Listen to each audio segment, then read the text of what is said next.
Good evening, everyone. Thank you for coming. I think we're going to get started just in the interest of time. I'm not going to move that far.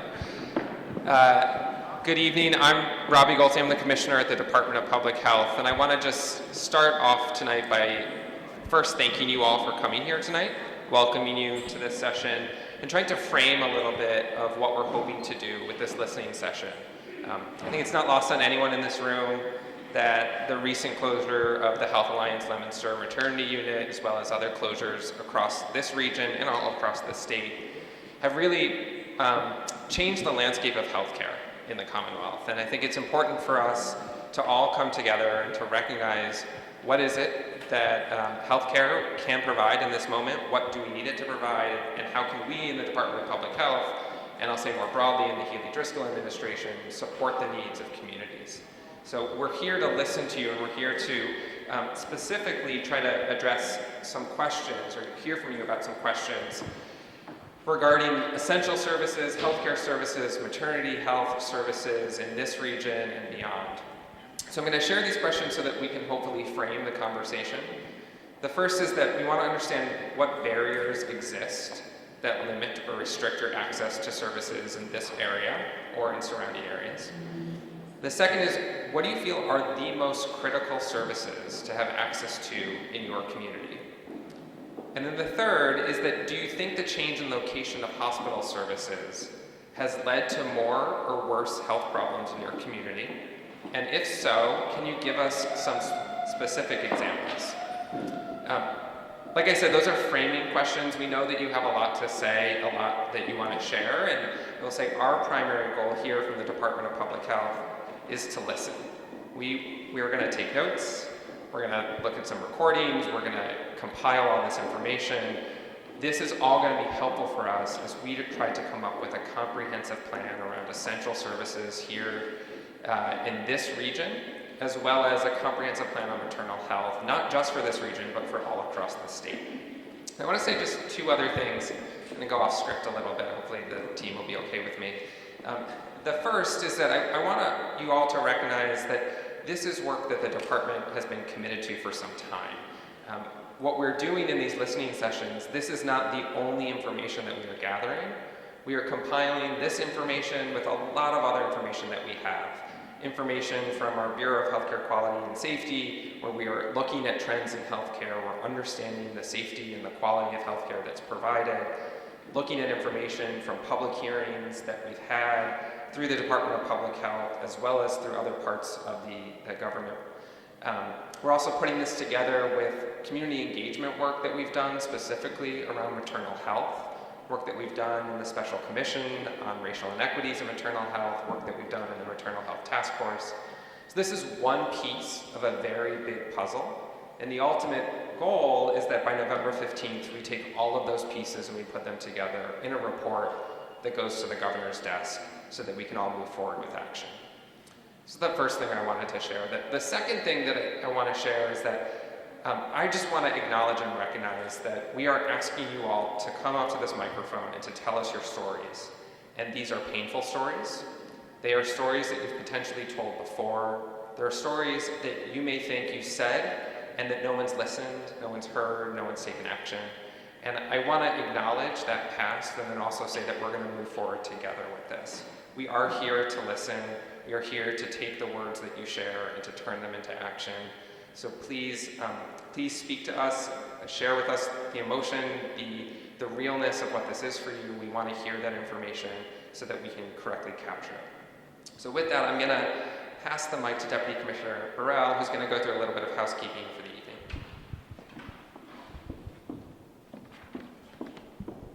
Hi everybody, thank you so much for coming out tonight.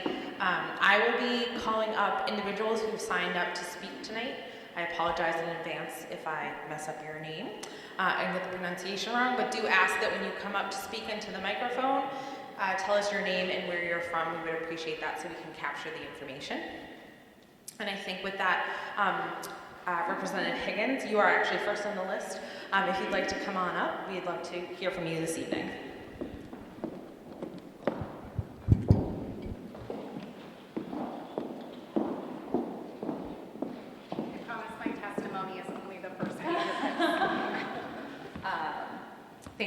Commissioner. Thank you for taking the time to be in Leominster today.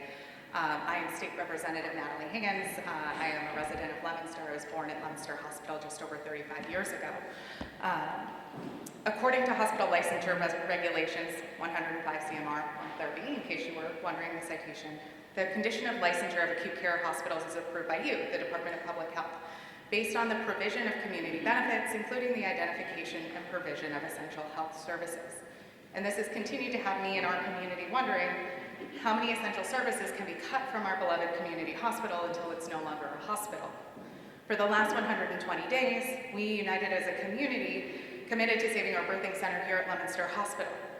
Now, this isn't the first time we've been here. Just a few years ago, we faced the closure of our inpatient pediatric unit and our cardiac and pulmonary rehab at Leominster Hospital. Never mind continued cuts to Fitchburg's Burbank Hospital and Clinton Hospital, both parts of the UMass Memorial System. To be clear, when we're fighting to save our essential services, we're fighting to save our community.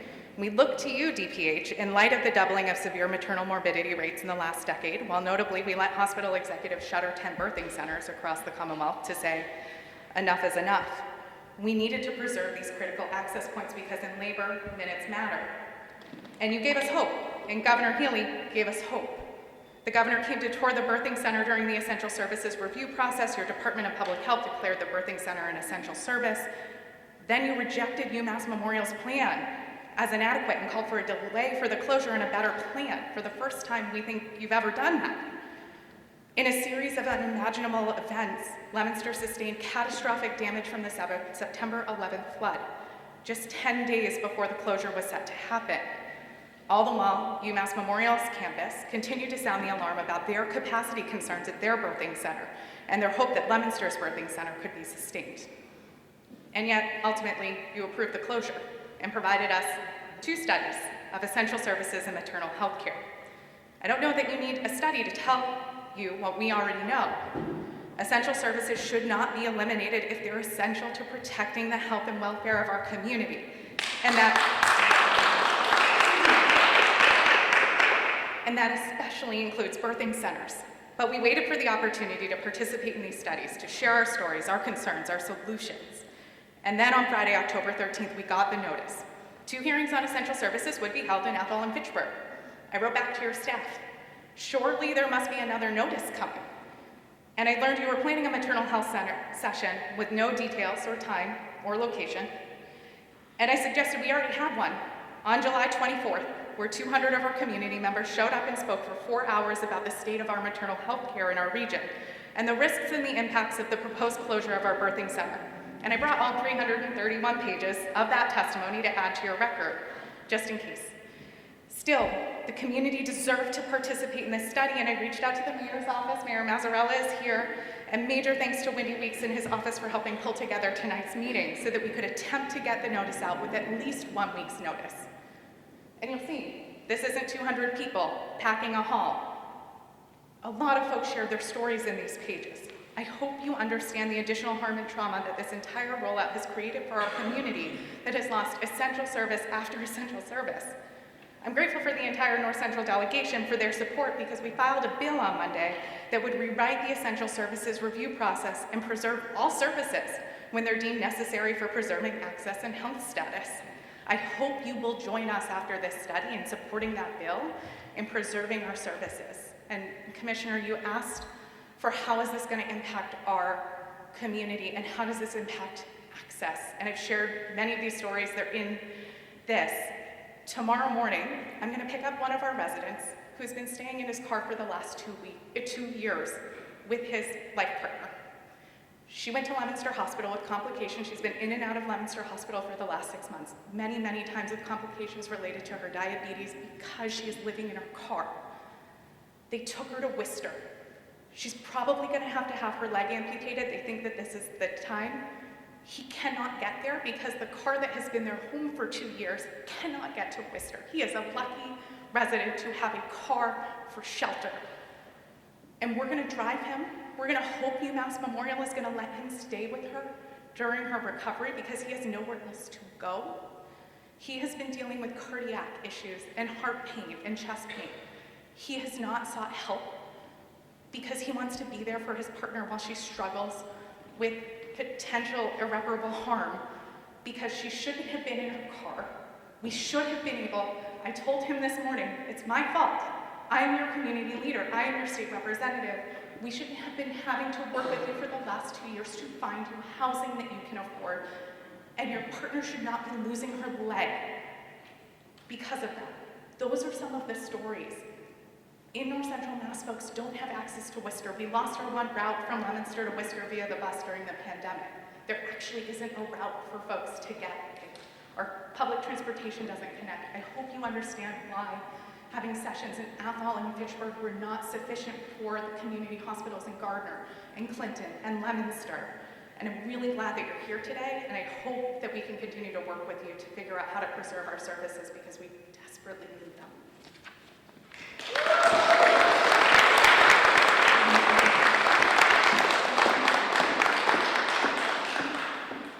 Mayor Mazzarella, please want to speak as well. I will have to listen to what they have to say, but let me, Dean Mazzarella, Mayor of the City of Leominster, and thank you for coming tonight. I won't get into the maternity. I think I've been pretty clear on exactly where I stand in the maternity ward. But that is an example of a much bigger thing, and I think everybody knows that. There are, in a lot of businesses, there's all these mergers going on. We've seen that for years, right? Didn't just one big oil company buy another oil company, and a big airline buys another big airline. But this is healthcare and people. And we see these, Dana-Farber now is going to split off from Mass General. And at the end of the day, it's not good care for the people that live out here. If you live in Boston and you can make your way to Boston, that's fine. And they're good hospitals, and we're lucky to have so many. I think the bigger problem is the fact that hospitals are allowed to do what they do, and there's nothing really that anybody can do to stop them. Not even the Department of Public Health. I guess you can make recommendations, but there's nothing in the law that can really stop hospitals from doing what they do. So, whether they hire consultants or somebody sits down and says, oh, this is how we do it. We're just going to cut some services from our hospital, and we're going to blame it on the fact that we can't find help, and, the industry's changing, as if every industry isn't changing. And then we'll wait our 4 months out, and we'll have a public hearing, and we'll wait the 4 months. And when the 4 months is up, there's nothing anybody can do. Is that true? I mean, that's the case, as I understand how the law reads right now. There's nothing anyone can do. We've got to start there. That's the place we need to start, is we can't let this happen. It can't just be, let's grin and bear it for 4 months. After the 4 months are up, the Department of Public Health may issue some sort of an opinion or recommendation, but after that, there's nothing anybody can do. That's where we need to start this process. And we've really got to encourage hospitals to get back into the communities. And I think right now, and this is, I asked for people's opinions on what they thought, and everybody can get in and listen to them. They're users of the healthcare system. The feedback that I get, and I think the state rep touched on it tonight, is people feel, based on this experience, that several branches were cut off the tree, and there's more to follow. And the same thing will happen. There'll be an announcement on a Friday afternoon to cut another service. We'll wait the 4 months. We'll get all excited. We'll print the signs. We'll do public hearings. We'll get every elected official together to try to help us out. And 4 months will go by, and that service will be gone.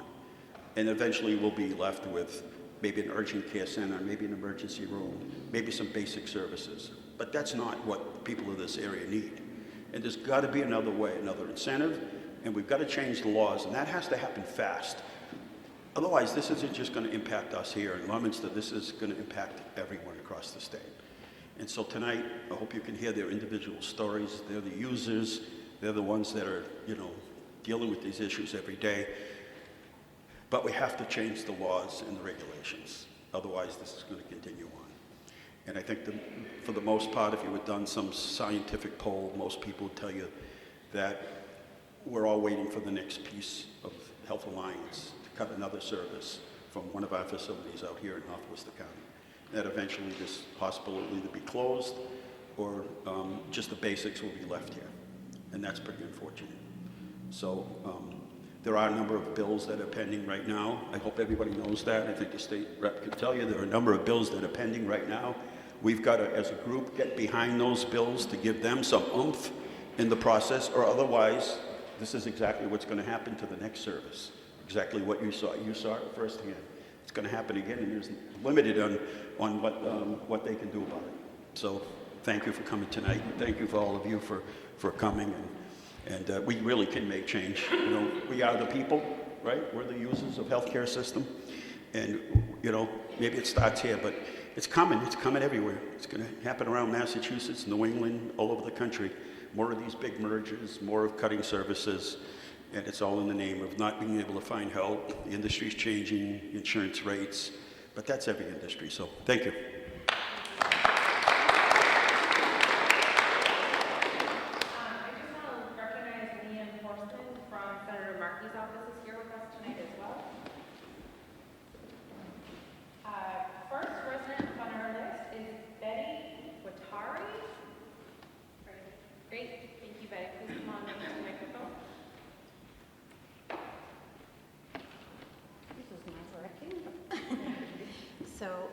I've been a resident of Leominster for 20 years, not 11, 20 years.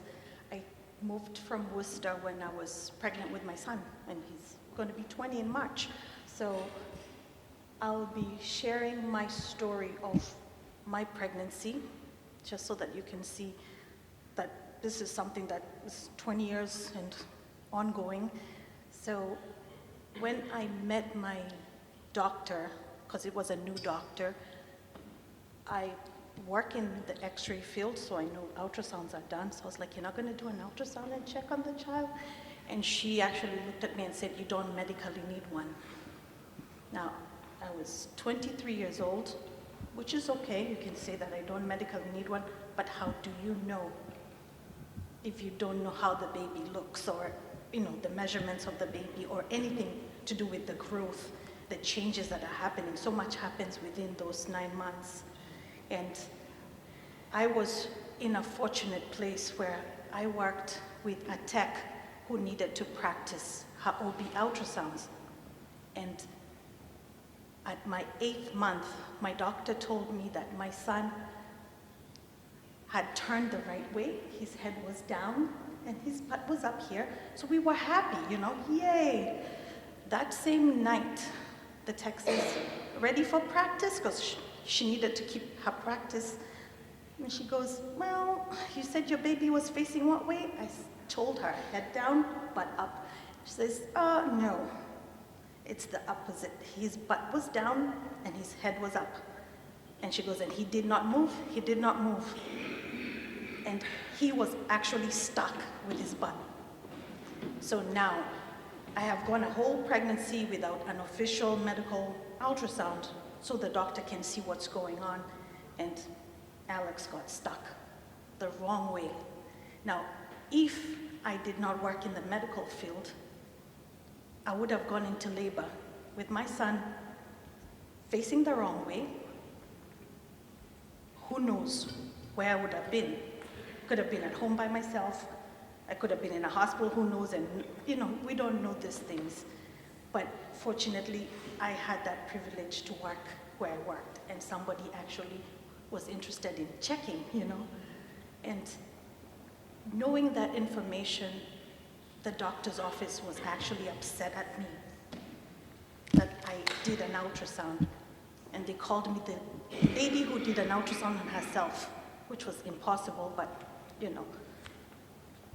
With that said, I was moved into now the UMass care from her office, because now this is different. Now we need to do a C-section, and which was okay, that went well, but now my son is not even a day old. He's been moved into the NICU because there's issues with his colon. Now we don't know if these were things that happened because of just how he was in utero, because he was bent. His feet were by his face, and he had been like that for a month, no movement. Now, he stays there for 10 days. I was fortunate to get a border room.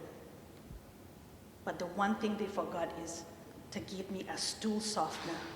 So here I am with a C-section scar, all by myself and constipated and struggling in pain, but I'm discharged.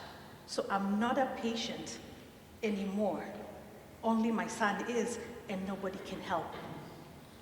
So I don't know how many women go through this and are able to speak up.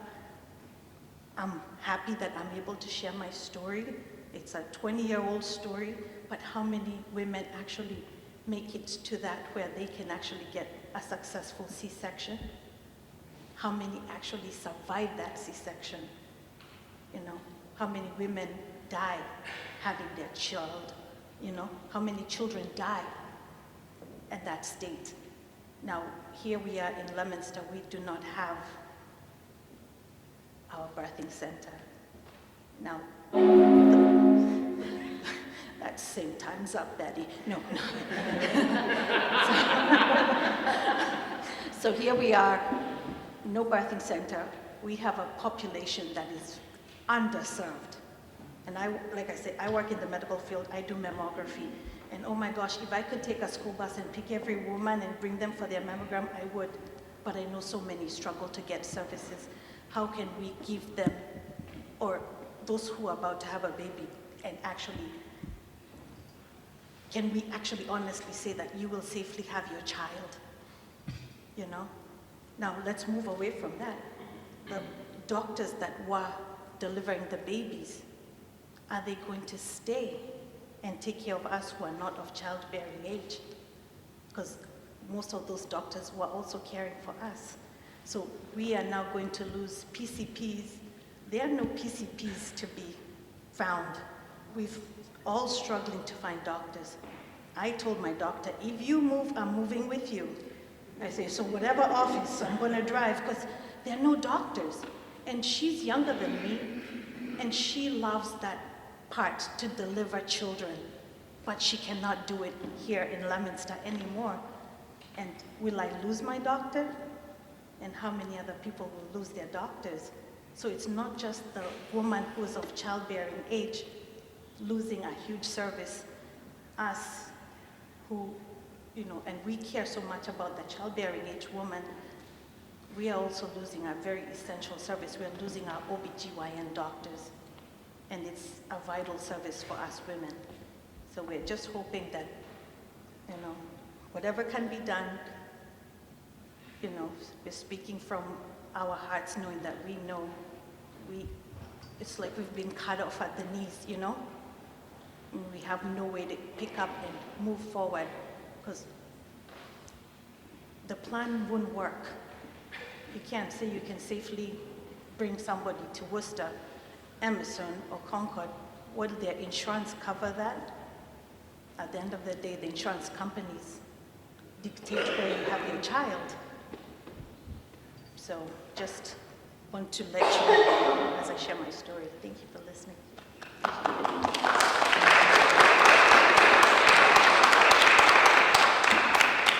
Next, we have Brandon Robbins.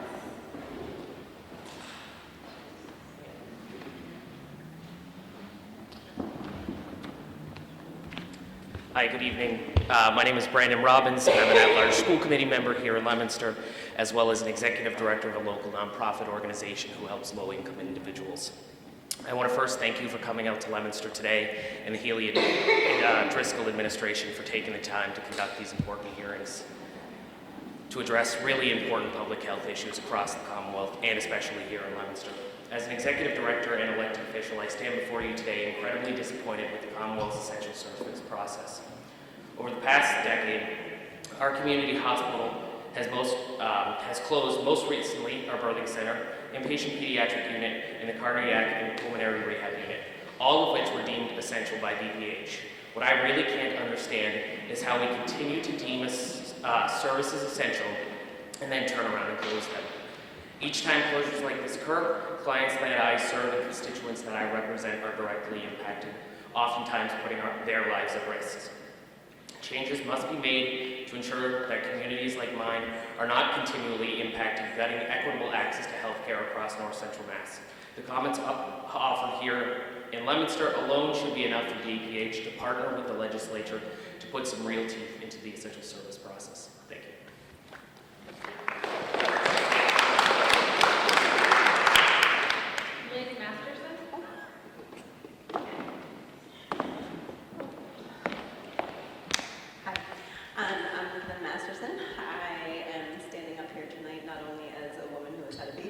also a healthcare provider for women who have babies. I've moved to this area about 20 years ago. I was a registered nurse at the time, and I worked per diem at Leominster Hospital for years, and decided to go back to midwifery school, become a midwife, and that's also where I went through my integration, so I have some roots in Leominster. A little backstory, when I was pregnant with my second child, I was in Pennsylvania. I was with an MD practice that I really did not feel comfortable with because I didn't feel listened to, and I had the chance to, or the choice, to be able to move to a different practice, and I went to see the midwives and had my daughter out of the hospital in a birth center. And I remember feeling like that was the first time that somebody really truly listened to me when I went to see those midwives. And I was so glad that I made that decision, that it truly changed my life, and that's why I decided to become a midwife myself.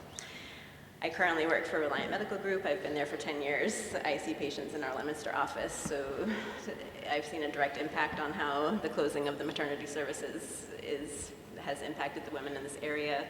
I have many women who have transportation issues, even just getting to their appointments with me at the office. So I'm truly concerned with how women are now going to have to travel a greater distance to have their babies. And we've also seen an influx in our practice of people who are transferring care, which is going to put a strain on, I deliver babies at St. V's, but there's going to be a strain on the system at St. V's and at UMass with all of these incoming new deliveries.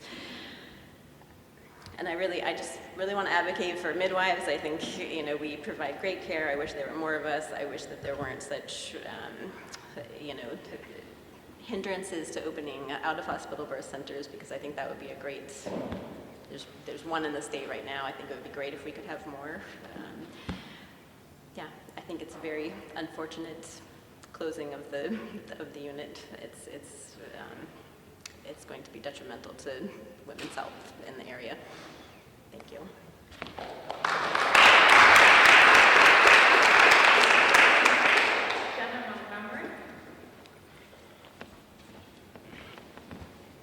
Hi there, good evening. My name is Jenna Montgomery. I work with the Neshoba Associated Boards of Health in a public health education and communications role, and I'm really here to represent the voices of underserved residents in the 16 rural towns that Neshoba serves, as well as to speak to, from the maternal health side of things, recent meetings I've had with folks working with emergency assistance residents who are pregnant or expecting. And just to quickly tell a story I just heard of today of someone who went into labor in the middle of the night in an EA shelter. They were unable to get a lift for that person. That's how they've been transporting people, which, as you can imagine, is expensive. They brought them to Emerson in an ambulance, and then they were cleared to be transported to Boston Medical Center, where they were able to give birth, right? Which would have been a pretty quick, low-stress trip to Leominster Hospital if that were still an option for people. And I think that's just one of many examples that are probably coming our way, because many of these people are expecting, and there's of course possibility of complications. Pregnancy can be risky. It can go well, but it can also be really risky, right? And I think, as others have said, minutes do matter.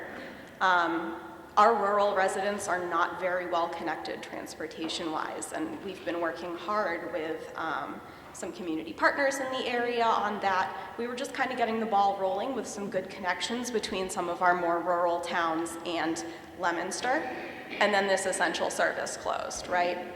I think, to speak to your question of what in this region do we find is essential to people, I would say first and foremost, the stuff you guys have already done the legwork on to deem essential, right? That stuff is important. You've seen the data, you've done your research, you've heard from people. People have shared. That report there, obviously has some of that information in it as well. Additionally, we've heard the opioid use disorder is a public health crisis. I'd say that's important, right? Mental health-wise, our public health nurses will see clutter and hoarding situations, things like that, where people could benefit from being hooked up to care. And on the broader essential services front, what I will say is working closely with my public health nurses, it has gotten harder and harder for them over the years to connect people with resources that they need to be healthy, right? You know, when I started with Neshoba in the middle of the pandemic, it was already tough, but they're creative, right? They're smart, creative, caring people. And I think that what I've seen at this point is really the dearth of resources. They don't really have too many places to turn to. It's hard to meet people's needs. And you can imagine what kind of an impact that has on our folks who are caring for our most vulnerable residents as well.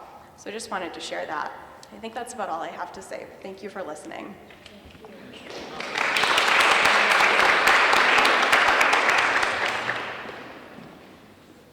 I believe the name is Ronnie. I'm having a hard time reading the last. Yeah. Looks like you're on the school committee? Yes, I am. My name is Ronnie Gould.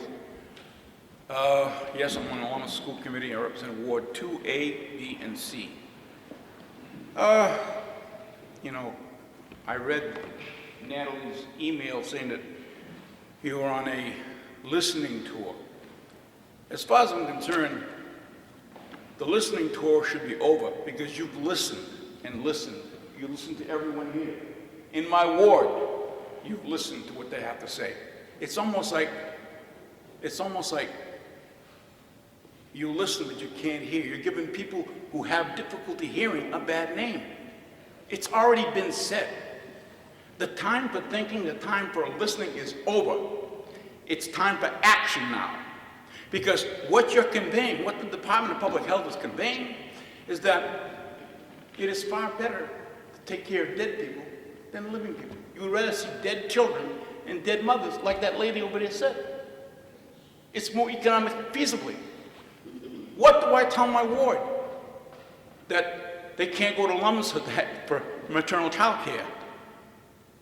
What do you tell them? That they're not worth it? Say it. That they're not worth it. They're not economically attractive enough. That's what burns me. The last time I was at the thing at the other place, I ranted and raved. It didn't do any good. Because what we have here is like that character in Cool Hand said, well, hell, failure to communicate. Communication is not being done. The Department of Public Health is a Department of Public Health. Do your job. Go back there to the State House and tell the governor, Governor Healy, you've got to use an executive order to get things done. Otherwise, we're going to have a healthcare desert. Is that what you want? If that's what you want, why don't you have a healthcare desert in your town? See how it feels. Like Dean was saying, it's going to happen to everyone here. Because we've been put to the side. We're not interested enough. That's what it is. And as an elected official, it is my responsibility to speak for them at this mic. And everyone else here who's an elected official, that's their responsibility. Am I angry? Heck yeah. Disappointed? Yeah, I'm disappointed. I'm disappointed in the Department of Public Health. They're saying, oh, we can't do this. It's impossible. It's like complaining about the weather. You can do something. You can go back to the State House and tell them, get going, get it done. Don't try and act like Herod, wash your hands and say it's not your responsibility. That's baloney. It's a joke. It's an embarrassment. And as an RN, as a medical personnel, I'm embarrassed. I'm embarrassed that we have to come here and practically plead. Dean and the other mayor in Fitchburg, they offered money to the hospital. They didn't want to.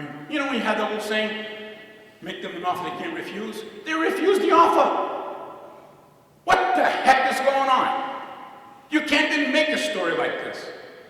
It's an embarrassment. It's an embarrassment for everyone here. Everyone out there in TV land. They are embarrassed by your behavior, saying that we can't do anything about this. That's baloney. I said my piece.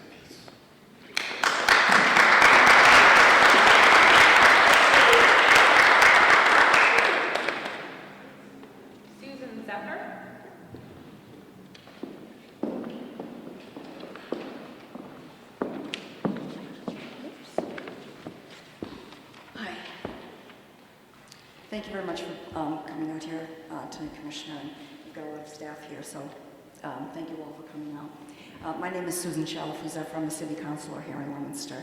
I've been a city councilor for a long time. I've lived my whole life in Leominster, born in Fitchburg, but raised here. So I tried to stay to the brief. You know, I looked at that and really tried to think about that. And, you know, during the last several years, I'll just read the list of closures that I remembered. You know, inpatient psychiatric beds at Burbank, inpatient pediatric beds in Leominster, outpatient cardiac rehabilitation services in Leominster, outpatient pulmonary rehabilitation services, and then, of course, the birthing center. You know, I'd like you to keep these in mind as I continue, and from my perspective, every single one of these are essential services. And when I took a look at data from the Massachusetts Community Health Assessments Health Data Tool, there are specific health issues that point, specifically for Leominster, that point to each of these services as being essential and necessary. So first, I'm just going to give a little bit of information from the census just to, you know, provide a little bit of context. And this is from the census as of July 2022. Fitchburg and Leominster combined are about 85,000 people. Both of us are gateway cities. Health category, this was interesting. Persons without health insurance that are under 65 in Leominster is 4%. The state average is 2.8%. Income and poverty, this was another category in the census. Median household income. In Leominster, the median household income was $69,525, 28% below the mass average. In Fitchburg, median household income was $60,466, 47% below the state average. Per capita income for a 12-month period, this is in 2021 dollars according to the census. Leominster was $40,192, 21% below the mass average. Fitchburg was $300,300, 60% below the mass average. So when you're thinking about barriers, you know, there are a number of them. You know, income is one, health insurance is one, transportation, I know somebody mentioned earlier. That's a real, very serious barrier. So I looked at the Community Health Assessment Data Tool on your website, the state's website, and just looked at a few things specific to Leominster under health outcomes. And these are all illnesses or conditions where Leominster is higher than the state average. That's why I'm mentioning them. Chronic conditions, asthma is very high in Leominster, higher. We could use that pulmonary rehab outpatient service. All cancers, 470 in Leominster versus 449 in Mass. Now that's almost 21% more incidences per 100,000 population than the Mass number, so that's huge. Chronic conditions, heart disease, also higher in Leominster than the state average. Cardiac rehab would certainly come in handy for folks that live close by. Obesity, which is linked to higher rates of severe maternal morbidity. And I'd like to reference the DPW's study that came out this summer that talked about the percentage, I think, increased almost double for that particular problem. Suicide was another condition where Leominster is 4% higher than the state average. Well-being general health status, 2.5% higher in Leominster than the state average. This is one that particularly stood out to me, and it was hard to believe. Maternal and child health and infant mortality. From 2014 to 2020, within the report area, which was just Leominster, 17 infants died during these 7 years. Now that represents, according to this data, 5 deaths per 1,000 live births. Massachusetts had 4 deaths per 1,000 live births. Now think about that, right? We have a problem, well, not a problem, but it certainly is a challenge, and closing the birthing center is only going to exacerbate this. Now these 5 deaths per 1,000 live births, that was when we had a fully staffed and skilled labor and delivery team that could go in and take care of a lot of complications. I can't imagine what that number would be or will be in the future now that we don't have that staff. You know, from my perspective, the Massachusetts Health Assessment shows that people in this area need access to labor delivery and postnatal services, cardiac treatment, cancer treatment, mental health services. Very, very important. These are all critical and very much needed based on the data in that community health assessment. You know, barriers that restrict or limit access to services, again, I think it's lack of insurance, it's transportation, and it's service closures. When the cardiac and pulmonary rehab unit was being closed, the CEO at the time in Leominster said, well, it's only 45 minutes, because they were referring people to Marlborough Hospital. Oh, it's only going to be 45 minutes down 495. You know, we had people at the hearing testifying about this that had their oxygen tanks with them. A 45-minute ride down 495 was just not going to be helpful to them. So, has the change in location, has the change in location of hospital services led to more or worse health problems in our community? I sure think it has. You know, in all of these categories, Leominster shows a higher percentage of disease in all of these conditions. And it's just the significant challenges that the communities face are only exacerbated by the birthing center closure. And I really appreciate, Commissioner, that at the beginning you acknowledged, you know, the pain, the trauma, the frustration, you know, people coming tonight might feel, because, you know, the 4-hour meeting that we had, you know, for the birthing center was incredibly emotional. And I don't know that, you know, I certainly can't convey, you know, the sadness, the frustration, the anger that that closure, I think, has had, you know, widespread. I think people feel that way in the community. So thank you very much. And again, we appreciate you coming out. I appreciate you coming out.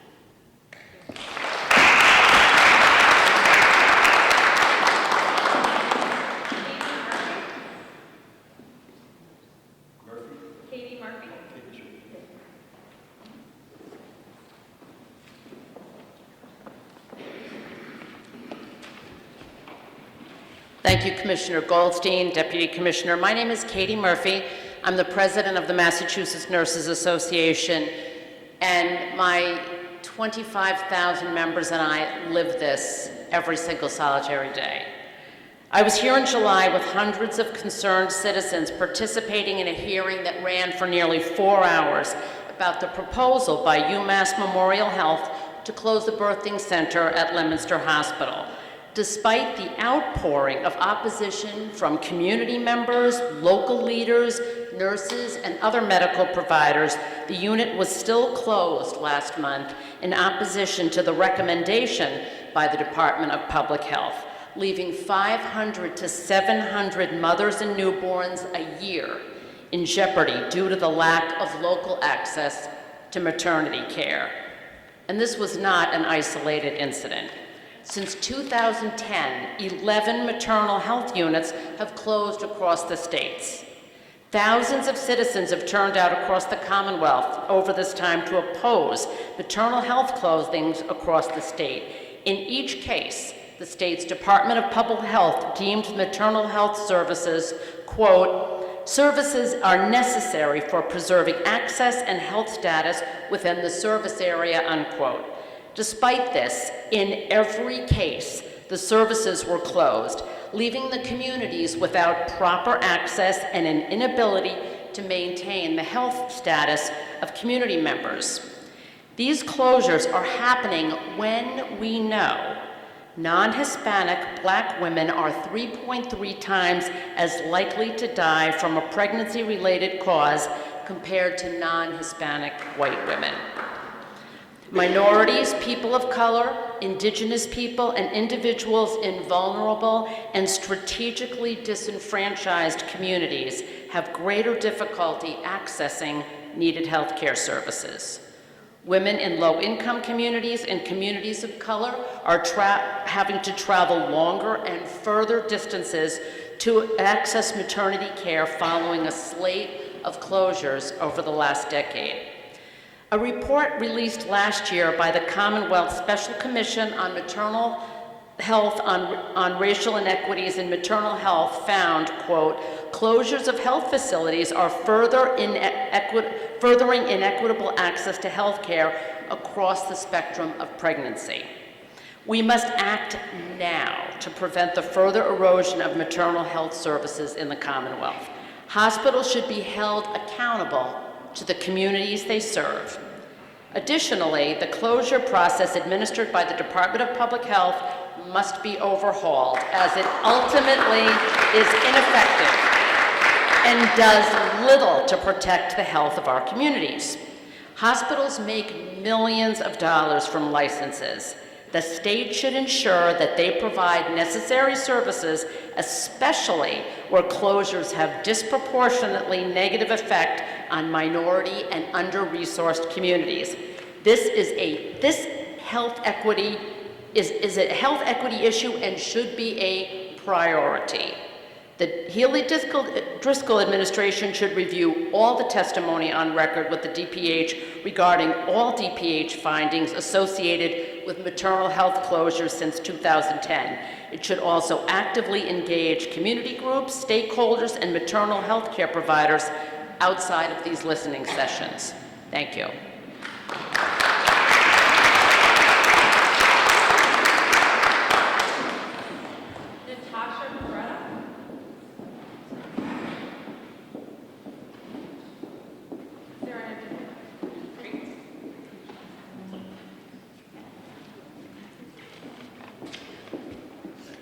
Hi, my name is Natasha Peralta. I was born and raised in Leominster. I'm 25 years old and I'm going to have my first child.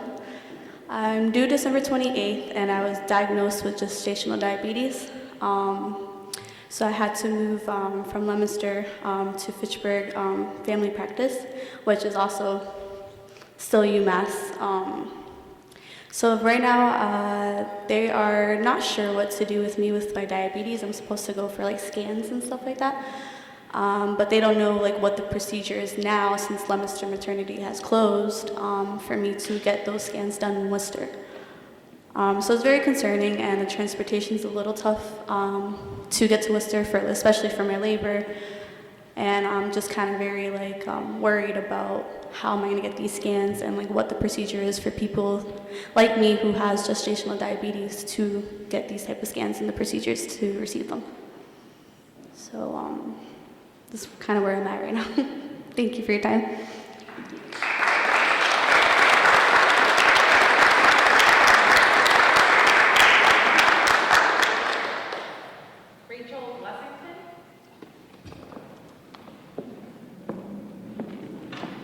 Thank you for being here and for listening. I'm going to broaden the lens a little bit because I'm not from Leominster, but I do serve central Massachusetts. So I'm a midwife with an office in Worcester, and I live in Dudley. I was born in Worcester, and I was originally a pre-med major. And when I finished my bio degree, I decided that becoming an MD wasn't the fit for me. And I got to teach high school science in Worcester for a few years and meet some really amazing young people, and also learn more about the diversity in our community and their major lack of access to great care. And I was drawn to midwifery, so I took a seminar course on midwifery, and I went to nursing school and got my second bachelor's so I could become a nurse midwife. And when I had my rotation in OB, I was so discouraged by what I saw in the hospital setting that I went through my graduation and I got a job at a community hospital where I attended labor and delivery, postpartum, but I also entered a very busy apprenticeship to become a CPM, a home birth midwife. And those years of not sleeping a lot, but getting to see birth in many settings, both as a doula and a midwife and a nurse, showed me a lot about what birth is like in Massachusetts, both at home and in the hospitals, community hospitals and big hospitals.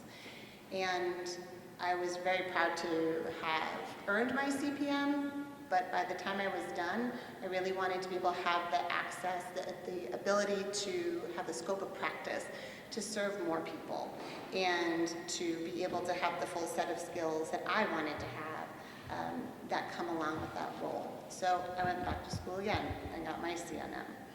And the major reason that I went through so much school, during the pandemic, by the way, was because I want to be able to bring better maternity care to my community in Massachusetts, and we know that we need it. You have so much data from around the world about how more than a dozen other countries have such better outcomes and spend far less than we do.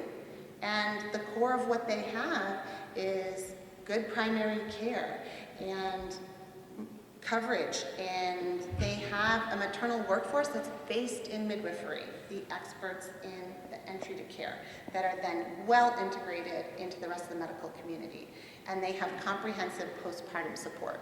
Those are things that are really impactful, both on the parent and the child, both on their physical health and their mental health, which we know is another factor in this crisis we're in. So why don't we have more midwives? And again, to Ronnie's point, we have so many reports. We have our 2021 report that came out about midwives in Mass, and how we know if we could have more access to midwifery care, then people would have more choices in their care, and that the value would go up, and that outcomes would be better, and we would have fewer interventions. So it's evidence-based, left, right, and center. But very little has been done to move in that direction. And probably since that report came out, it's even harder to find a midwife, especially someone who can take insurance. And the overarching or an overarching issue there, I'm coming back to your questions about like what are the barriers, right? Because I know you've heard so much about these stats about maternal health and infant mortality and maternal mortality, but it is also extremely difficult to become a midwife in Massachusetts. We have one program at Bay State, or you leave the state, or you take a distance program. And that means you had to have made it all the way through nursing school, have your bachelor's, and be able to go through another master's program and get clinical sites, which is extremely difficult. I did a home visit for a client last night, and sitting at a restaurant with my nurse assistant, a mother came over to us and said, "Oh my gosh, I see that you're a midwife from your t-shirt, and my daughter's been in school for 2 years and she can't find a clinical site to save her life, even if she flies all over the country." And that has been an issue before COVID, it was much worse in COVID, and it continues. So we don't have enough midwives or enough of all the maternal workforce that we need. The physicians, the nurses, the lactation consultants, the childbirth educators, we don't have enough at all, and we don't have enough diversity. Most midwives, most nurse midwives in the state look like me. And we need to have a workforce that reflects the people in our community, which you know in Worcester is very diverse. So part of wanting to have a birth center, and when I'm saying birth center, I mean an independent unit, midwifery-led. I know sometimes a hospital will call their labor and delivery unit a birth center, but in my frame of reference, I'm talking about whether it's alongside a hospital or independent, a birth center often accredited by the CABC. That's a different model. Having more places like that means more opportunities for our local residents to take on those roles to serve each other, and would support the healthcare system by reducing our spending and increasing, improving our outcomes. So barriers to that are we still don't have pay parity. So as you're probably aware, in the Finance Committee, we are still, unlike more than 30 other states, not paying nurse midwives equal pay for equal work, better outcomes, than our physician counterparts. And that's shameful. So that needs to move through. I know there's legislation, but also there can be orders made to make it easier to have birth centers. That's an appropriate place for people to come and get reproductive care, primary care, birth care in their community, reduce the burden of their transit challenges, and it's where many people feel safer. A lot of people seek midwifery because they know they are less safe in our system. They know that because of the color of their skin or what language they speak, or that they're queer, or many, many things, that they are more likely to leave the hospital with harm than with safe care. So we know, again, from all this research, that increasing access to midwifery care means that people have choice. We're very proud in Massachusetts to maintain our choices about our bodies, and I love that about our state, and that we welcome people to come here who need care and choices about their bodies. Those choices need to extend to the rest of their reproductive care, including their birth, how they feed their babies, and all of that has a lifelong ripple for that child and that parent's physical, mental, emotional health. We don't need a million more reports. We need to make these things accessible. And I don't mean to take away from, thank you, my hospital colleagues, which are vitally important. Knowing that people might want to choose to birth or get care somewhere else, but that the moment they need to step into hospital care or want to choose that they also can access safe hospital care that they can get to is vital. It was horrifying when Harrington closed, and I can think of this enormous area in that part of southern central Mass where there's nothing. Are they going to show up at Mary Lane's ED? Are they going to show up at Harrington's ED? Are they going to show up at those poor little standalone EDs? And that is what happens because they have to drive. Right, so, but they see the hospital and drive up having a baby, and that poor staff has to deal with that. They're not, equipped, they're not intended to have babies there. So, I'm asking that we pay attention to and have action on the things that will expand access to high quality and choices in maternity care, including those things that I mentioned about pay parity for midwives, birth center regulations, amendments, and including more ways to midwifery would be really helpful too. Thank you.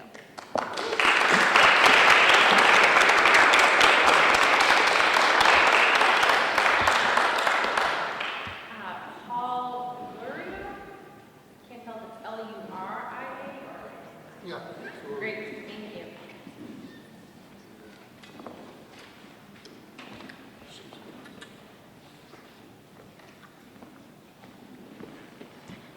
I'm a retired administrator and teacher, and I've just sat through so many meetings and study groups that only get attended to when someone brings it up. For example, a school system that's 80% students of color and 4% teachers of color, and it only gets attended to when someone brings it up. And the way it gets attended to is there's a study group, and they bring in an expert, and there's recommendations, and then it dies on the vine. So, I mean, in my opinion, and I did vote for Governor Healy, and I'm a Democrat. I mean, she decided, like the day before the hospital closed, that we needed to do something about health in the state. And I guess I'm asking, is your being here going to bring back the birthing unit to Leominster Hospital? I know you can't answer that, and I think maybe I can answer that. So I don't really, I mean, all the suggestions are good, and they're great things to add, and what people have said, but we're not dealing with needing more, we're dealing with having something huge taken from us, and I don't see that coming back. Thank you.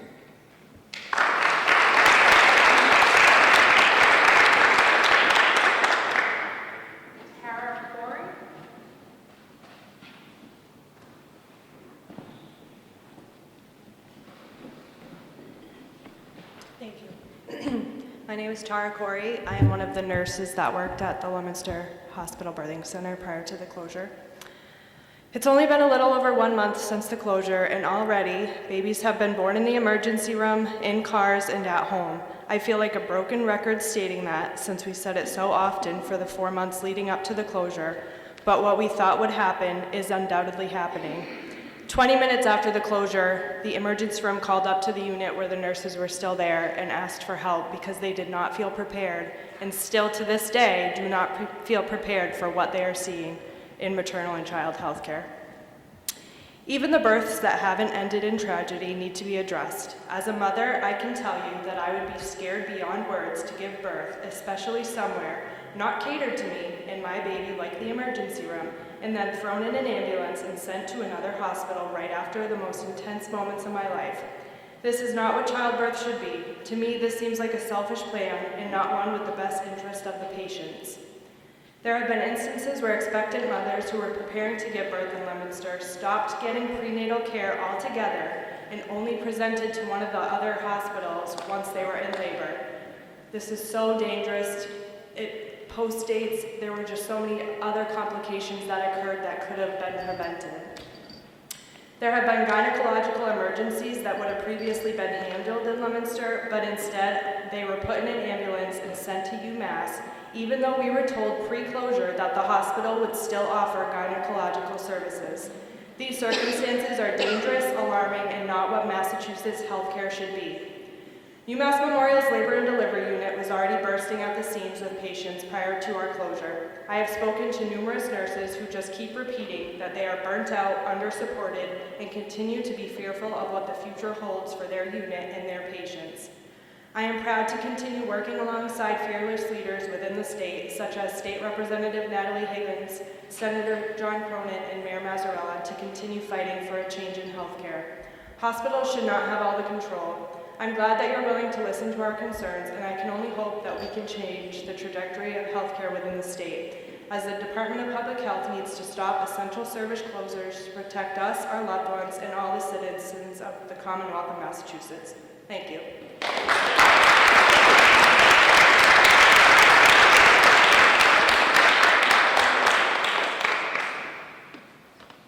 Judith?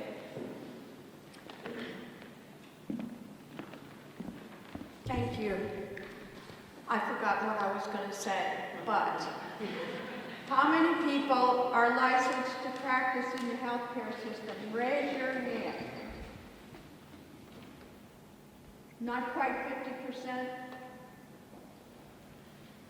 Except the healthcare system we are given to practice in is based on policies that support corporate healthcare rather than public health.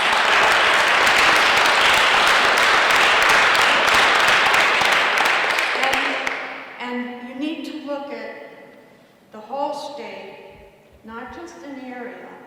I'm on the fringe down there near where Mary Lane Hospital closed 5 years ago, the sequelae of which are that we are at high risk of dying for lack of rapid access to health care,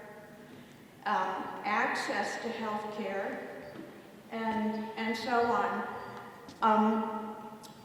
It's a policy issue. It's an economic issue.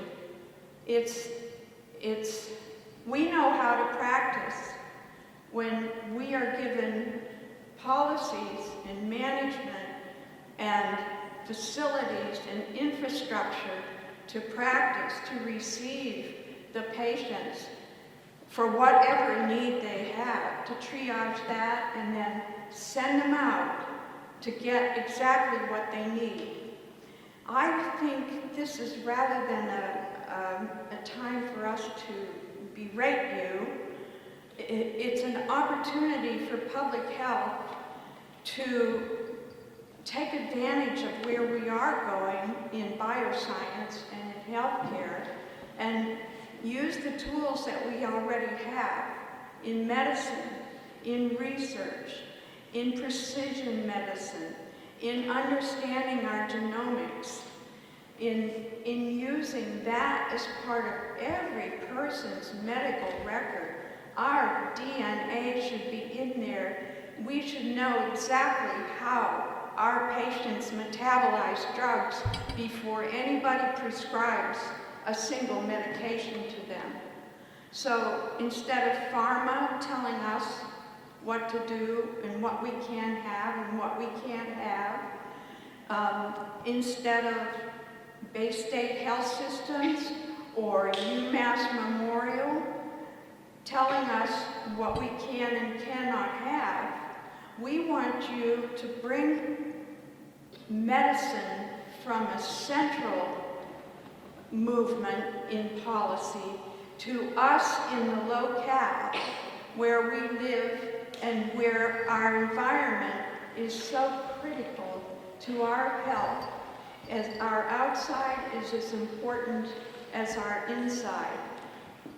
They say our zip code is more important than our genetic code, and that's really true. There's nothing to be afraid of to have our genetic code and to use it to make ourselves better if someone just shows us. 23andMe showed me that I had a predisposition to age-related macular degeneration, and lo and behold, when I got to the age I am, I present with age-related macular degeneration. And knowing that it is genetically you're predisposed, I went to a retinologist, and he said, well, you've got the slow kind, don't worry. But I didn't stop at that. I said, anyway, who is a macular specialist? And lo and behold, that person is at UMass Medical Center, and her name is Johanna Seddon. And she has, for 40 years, as an ophthalmologist and a public health physician, improved macular degeneration. And she has the largest study ever. I don't know how many are in her cohort, and she has also, from those patients, determined the way to eat and developed the AREDS vitamins that are lutein and zeaxanthin and so on. And it's green leafies that will help that condition. And based on that, and based on the AREDS, and based on her research, she has proven that the change in diet and the use of the AREDS medication, vitamins, have significantly improved. And she's practicing precision medicine at UMass Medical Center for one diagnosis. We need doctors who can do that for every diagnosis we have, so that we can treat them right. And public health can act to make this happen over the next 5 years.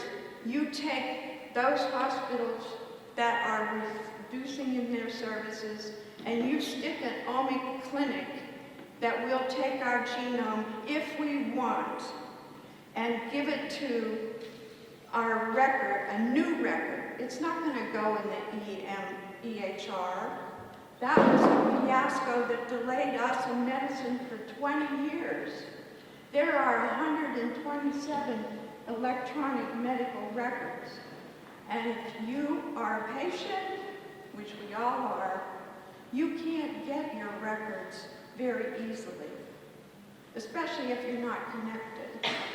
So, give us the opportunity to start precision and personalized one-to-one, N=1, medicine and research, and bring it to a local clinic, revised by Mary Lane Hospital. For $14 million, they're going to tear it down. For $12 million, public health could buy that hospital. You could have used it during the COVID. I wrote to somebody in public health, somebody who didn't know what I was talking about. But if you had 1 or 2 pilot sites belong to public health and operate in a model that we can all practice in, and then think of workforce.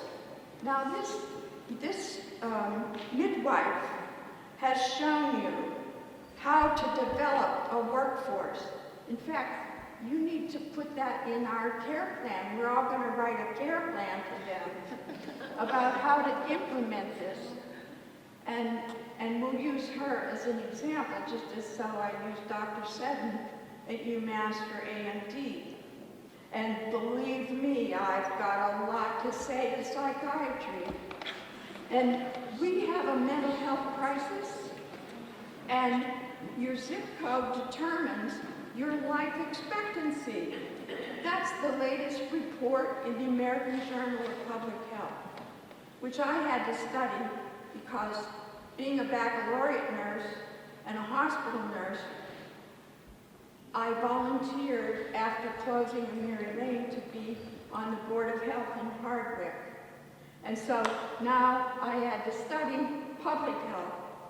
And believe me, it's exciting.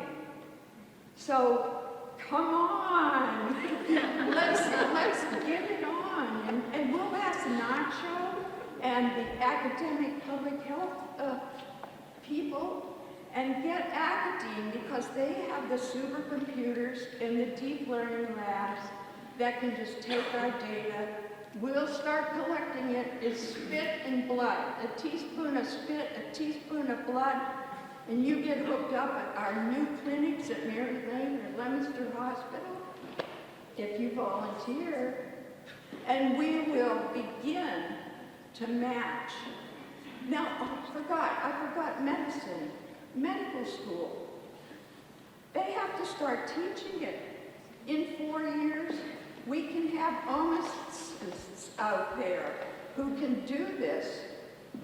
And each local clinic will have a doctor, a nurse, a navigator, and a librarian to teach us what our stuff is, and an IT guy, and a researcher that will connect us to the supercomputers. We're not even going to go into the electronic Internet of Things. Now, last June of 2022, they combined environmental health with public health at the national level. So now all of us licensed personnel are responsible not only for the inside of the patient, but the outside surrounding them. And this other lady who quoted all the beautiful data about Leominster and so on, I've had my back to you all day, huh? So that's what we have to do. We have to ask you, please, to look at what we already have in the state of Massachusetts, studying public health. I ran across the community compact best practice areas. You know, it's all spelled out under mental health. That same article said that we have a crisis in mental health too. We all know that. We all know that. We failed. I didn't even bring my glasses up here. Public safety best practices. We don't have a police station in Hardwick. But how can you leverage that to be better?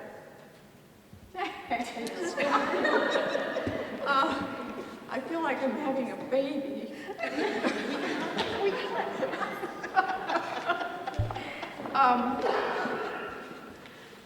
Resilient and reliable transportation, best practice. Develop a multi-year asset management plan that inventories and rates the condition of public works. Well, we've all done that. We got the transportation study from Central Mass Planning 6 months ago. Roadway and pavement, age and dementia friendly best practices. It's all, you guys already figured it out. But what's the hang up? That's what your question is. And it's policy. We lack policy, and we have to stop kowtowing to corporate, who has the bigger bucks, the bigger voice, and so on. So thanks for giving us a voice.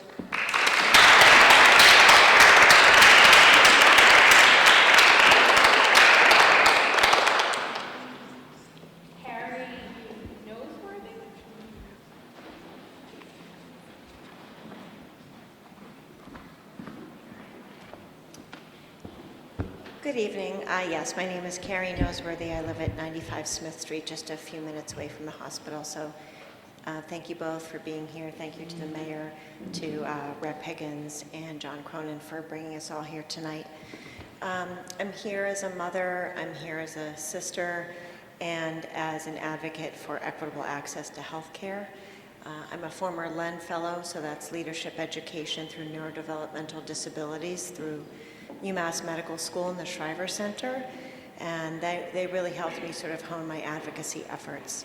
I'm the mom of 3 boys, and my middle child, when he was born, I didn't have a C-section, but almost did. They had to use the vacuum to help get him out. The cord was wrapped around his neck, and he was on an IV, and it was really scary. I'm the oldest of 6, and my youngest brother, who was born 34 years ago, was born a pound and maybe 8 ounces at Children's Hospital. So you can imagine 34 years ago, that was a big deal. He was on the cover of Boston Children's Magazine. I think that, everyone is sharing their stories about how minutes matter, and they do. Minutes can matter between the life and death of a mother, or the life and death of her child. I also want to mention that minutes can also matter because sometimes learning disabilities and other lifelong issues and concerns over a child's life can happen due to complications at birth. Some of these complications, are no one's fault. They just are what they are. But sometimes those things can actually be staved off if people can access care within a timely manner. I also want to mention, as I did when we spoke at the last meeting with DPH and UMass, that I'm a veteran. I think of the first responders as well. Those first responders that have to deliver those children are going to be in really difficult situations. And the first time that something goes wrong, that person's probably going to be sued, and they're probably going to have to live with that for the rest of their life, no matter how hard they try to deliver that baby safely. We talked about this earlier in the process before things were closed. But, what's going to happen to those people as well? What's going to happen when someone's having a heart attack and someone's having a high-risk pregnancy, and we've got limited access to ambulance or EMTs or whatever it happens to be? We're going to be fighting over a very small amount of resources through the medical world, and that's not going to be a good place for us. I know people have shared other numbers, but as an advocate in the community, I do just want to reiterate the impact and equitable access to health care for women of color, because it's never overstated. So the CDC says that in 2021, the maternal mortality rate for non-Black Hispanic women, subsequently Black women, was 69.9 deaths per 100,000 live births, 2.6 times the rate for non-Hispanic white, subsequently white women, and rates for Black women were significantly higher than rates for white and Hispanic women. I think it's just so important to talk about equitable access to health care for all of us and all of the intersectional ways that we exist. Leominster is changing. We currently have a majority Spanish-speaking high school, and we need to take these things into account. The CDC also shows that right now, on the other end of things, that the number 1 cause of death for children is by gun death, and the second cause is suicide. I mention that on the flip side of things because we are really doing a disservice to our children. You know, they didn't ask to be born into this world, and we've got that going on the other end of things. And now for setting up, you know, the birth and the time when they're being delivered into this world, setting them up to fail, whether it's they might live, they might not live, they might have learning disabilities. I mean, I think we really, as a society, need to take a really long, hard look at ourselves and ask ourselves how we want to move forward and what the path to that is. Thank you so much for your time.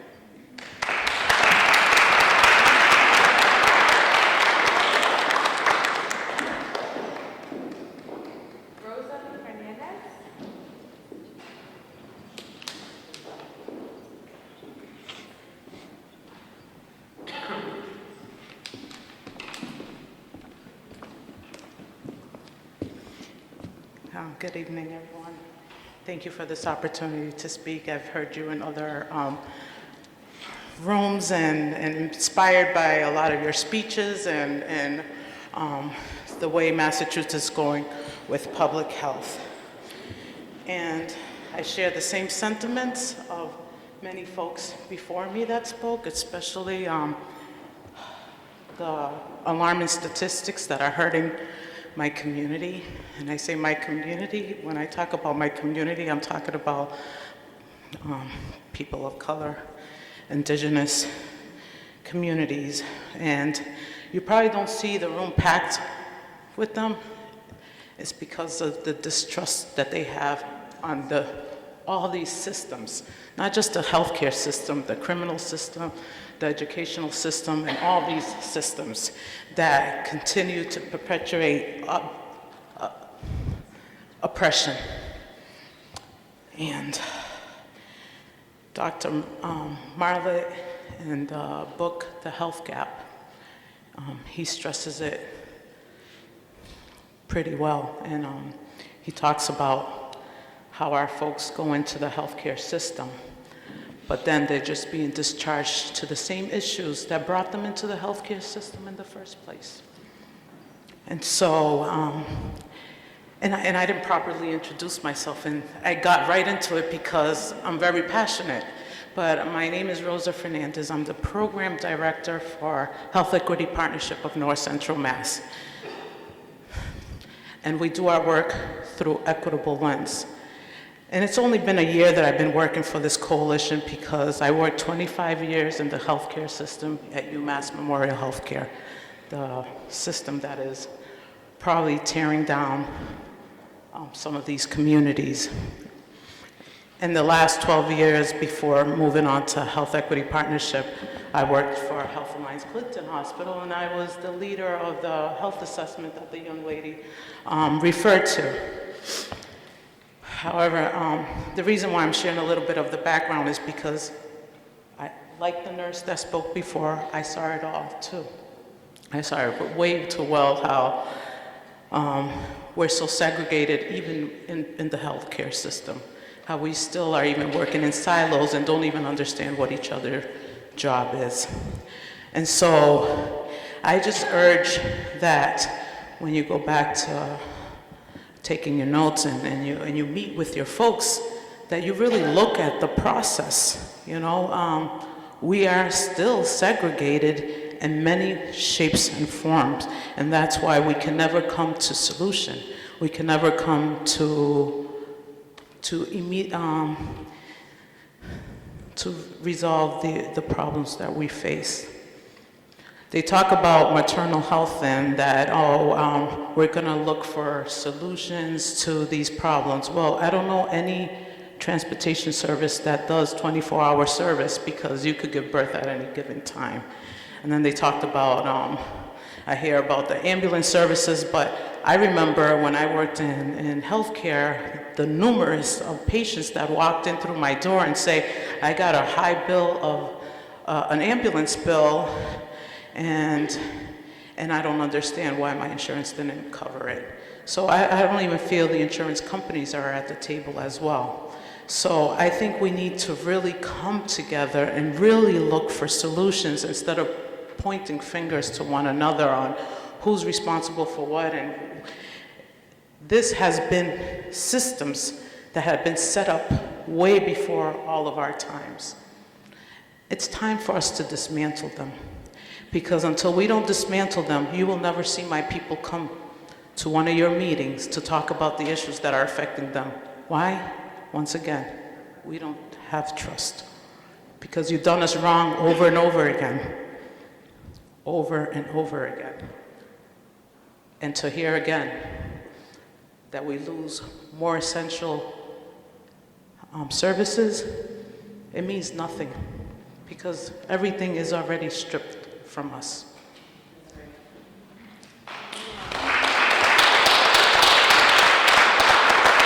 I just wanted to make sure I didn't leave anything out. The data and the research, it's who you get the data from. So some people are even left out of the conversations that are critical to the care of people that are being affected by these decision makers. That's all. Thank you so much for allowing me this time.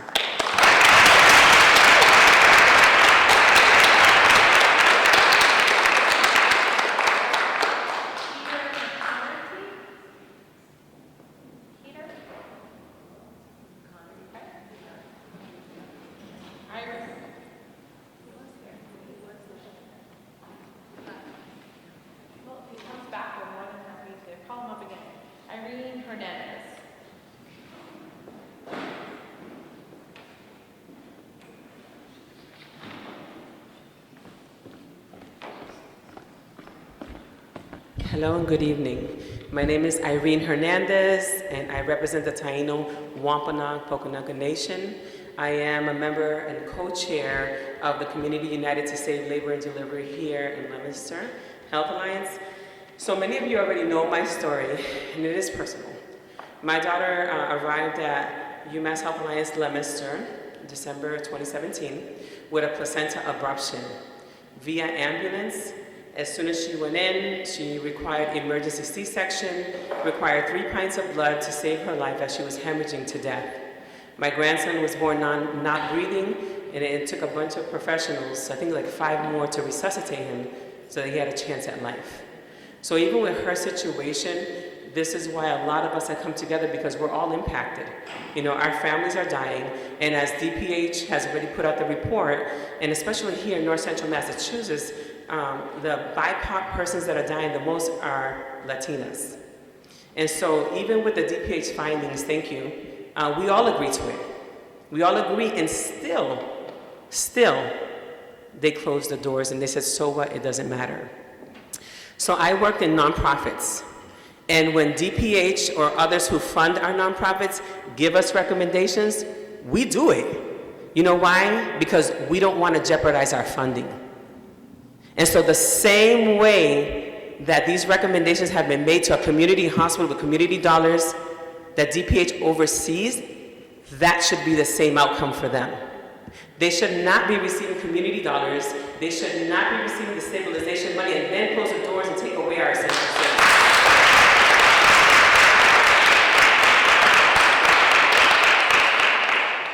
Accountability. Accountability. We ask that DPH holds this nonprofit hospital accountable. The same way that you do when you support other agencies and nonprofits with monies from community donors. Accountability. So just to put things in perspective, as soon as they closed UMass Leominster Hospital, as soon as they closed it, our wonderful president and CEO of Leominster Hospital, Steve Roach, he is a panelist on November 15th on how to create a cash culture in your healthcare system. He's speaking on that. This is honest to goodness right afterwards. And they purchased some other facility in Shrewsbury as soon as they closed, and they were certain that labor and delivery was closed. So aside from these things, what are we waiting for? They continue to strip away our essential services, and DPH is doing nothing. So it seems as if this nonprofit community dollars supported hospital has more power than DPH, who licensed them, right? Than DPH, who funds them. How can that be? How can that be? If my daughter was to arrive right now, she would have perished. and my grandson as well, because there's no one there to support a woman in crisis. Aside from all the other issues that we talked about already, there's going to be a God committee sitting over there deciding what ambulance goes out and which one doesn't and to whom, and it depends on who you know. I promise you that. They took away the thoracic surgeon, they closed the cardiology department. On the day that we had the DPH hearing, they took away labor and delivery. They continue to strip essential services, and DPH is doing nothing. So my ask of you is, do you plan to help us bring maternal health services back to Leominster? Because we're ready, we're not done just because the hospital said so. We get all that money back and we get to create that labor and delivery here in Leominster to continue to have safe deliveries here, independent of what these corporate hospitals are doing to our families and our community. Thank you.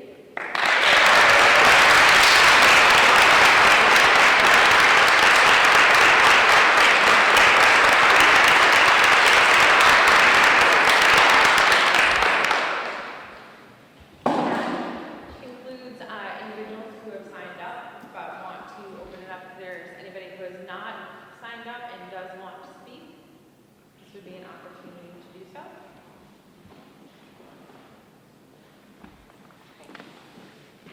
My name is Melissa Bible, and I spoke at the previous hearing. I'm one or maybe even two of that 310 pages you were given.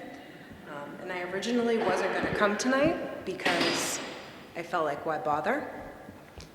We've spoken, we've argued, we've fought, we've cried, we've yelled, we've begged, we've offered money, and nothing has happened. And then I realized that by me not speaking out, they're getting exactly what they wanted out of the situation, is to shut people up and tire them out, and eventually the problem will go away. So, I'm going to speak on just a couple of things. My dad was a 45-year employee at Health Alliance, and while he was there, we felt pride in our local community hospital, in that our dad worked there, or our dad's friend worked there. We knew the janitor, everything. And then UMass took over, and we saw the impact of losing coworkers, having your parents have to work more hours, underpaid, understaffed. And yet I still took pride in that this was the local hospital that I was born in, and where eventually I had my kids in. I was there at the meetings when they proposed closing pediatrics and heard the promises that were made that kids were going to be kept safe and that there would be a pediatric hospitalist at the hospital 24/7. That lasted about 3 months, maybe, until my 12-month-old had a seizure and was given CPR next to shackled prisoners while I sat there. That's the type of impact that UMass has had on our community. We were then shipped to UMass, and we were given a private room. We were given no food for 2 days. My husband was 45 minutes away, not 27 as they've stated, 45 minutes away, trying to take care of another child. And we were a two-parent family with access to transportation. What is that doing to a young single mom, or even a young two-parent family with no car? But we're expecting that of our community. DPH has access to the data of what has happened since the closure of maternity, and I can only tell you the community rumors. Babies born in the emergency room, babies being sent to UMass and moms being kept in Leominster because UMass doesn't have room, even though that was where we're supposed to go. How do we go there if there's no room? Are we gonna call? Do you have opening? I'm having a baby right now. What are we supposed to do? So I thank you for being here and I thank you for listening. But as several people have said, I'm kind of sick of just having you listen. You have to do something because UMass has made promise after promise after promise. And they break every single one the second they're given an opportunity to. I'm a Democrat. I was so excited when Maura decided to run. I was at her inauguration. When our community was hit with the storm on 9/11, I was happy that she was here and that she saw what our community was going through. I also really wish she had come to OB and seen what our community was going through and the long-term impact that her refusal to create an executive order to keep our programs open had done. And I worry that as the first female governor, the legacy she's going to have is the maternity deserts that the state has created. So I really hope that you're listening and not just listening, not just going to be a part of the problem, but looking for an immediate solution so that the babies born tomorrow have access to care, and the young women have access to care, and our OBGYNs that are fleeing the area because they don't have a place to deliver babies at are accessible to us, accessible to my teenage daughter when she wants access to birth control options. If I need long-term reproductive care, that I have somewhere to go, because you can't find one in the area because they're leaving because of the decisions UMass has made. Thank you for listening. Please do something.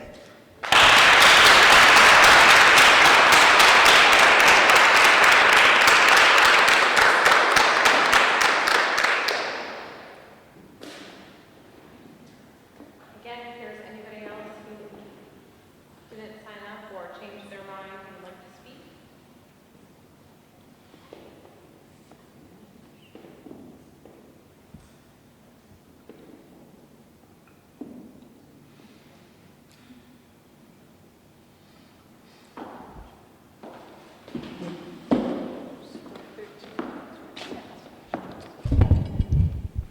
I'm going to close out tonight by going back to where we started, which is to thank everyone for joining us tonight.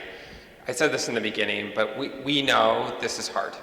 This is a really challenging conversation and a really challenging space.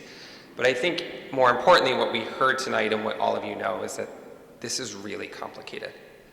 We talked about some really serious things here. We talked about the corporatization of medicine, what's happening with insurance coverage, what's happening with licensure. We talked about the impacts of transportation and housing. We talked about really complicated things that make this a challenging space. I can't promise that we're going to bring back cardiac rehab, and I can't promise that we're going to make UMass reopen the birthing center, and I can't promise that they will put pediatric beds back in Health Alliance. But what I can promise is that we're not going to lean away from this challenge, we're going to lean in. We're going to recognize that this is complicated, and as folks at the department know, we're going to do the hard thing. We are going to actually take everything that you said, put it together in an actionable report, put it on the governor's desk, and push for the real change that we think is necessary to improve access to essential services in Northwestern County. That's the promise that I can make, that I can actually say to all of you.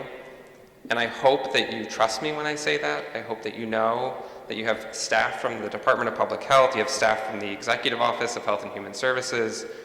We have the backing of the Healy Driscoll administration to actually do this hard work. We need to do it together. So I thank you for coming out, for sharing your stories, for being a part of this, for sharing the testimony that we will continue to review and to bring into the report. So thank you everyone for being here tonight.